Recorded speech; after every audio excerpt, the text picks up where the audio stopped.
Cinematography is an aspect of film which I was very excited to dive into.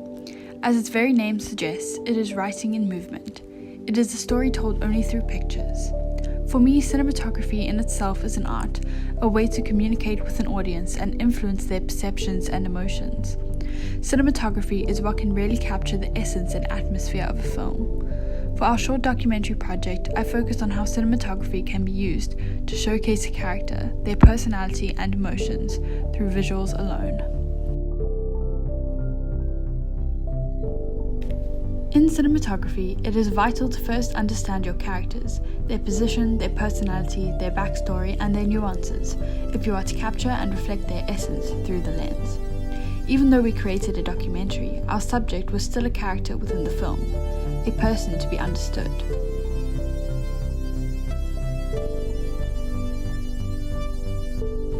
In order to understand Sansa's character and her story better, our group met with her beforehand and spoke to her before the interview. From this, we got a feel for her warm, inviting, and friendly personality, and gained insight into her hardships and story, which later influenced the cinematography.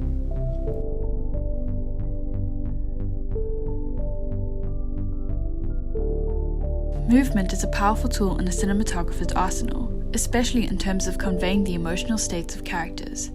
In learning about Sansa's hardships, I felt that they needed to be recreated in a visual mode for the viewer, to engage them and entice those same feelings of chaos that Sansa felt within the audience as well.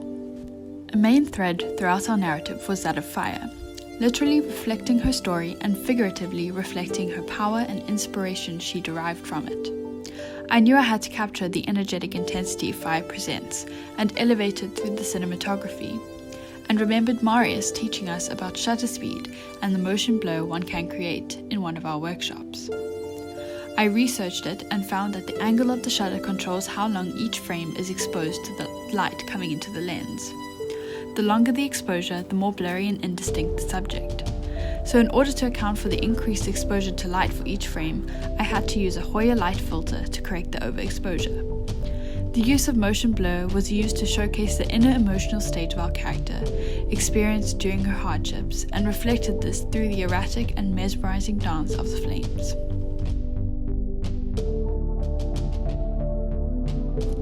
The power bestowed to an image arises from its composition. Composition can mean everything. It is what orders and controls power within a scene and frame. In relation to our documentary, angles were extremely important to me in order to demonstrate the power of our character Sans. From her story, she had experienced many hardships and difficulties in her life, yet has overcome many of them. In the retelling of a story where she was greatly disempowered, I thought it would be important to demonstrate her in a position of power as she takes back ownership of her narrative. I shot her centrally at a low angle by the fire, and as Nicholson explains, a low angle shot is used to suggest that a character has authority, stature, and power. Whilst researching composition techniques, I came across Tavis Glover, who provided an alternate view to the rule of thirds, imploring cinematographers to step away from it and try something new to highlight their subjects. He also spoke to the law of proximity, whereby the camera feels close to the subject, creating tension but also increasing the level of identification the audience has with that character. Travis also suggested emphasizing one's subject through contrast, as in the interview scene. What I've learned is that cinematography is such a powerful tool in helping to create a character on screen.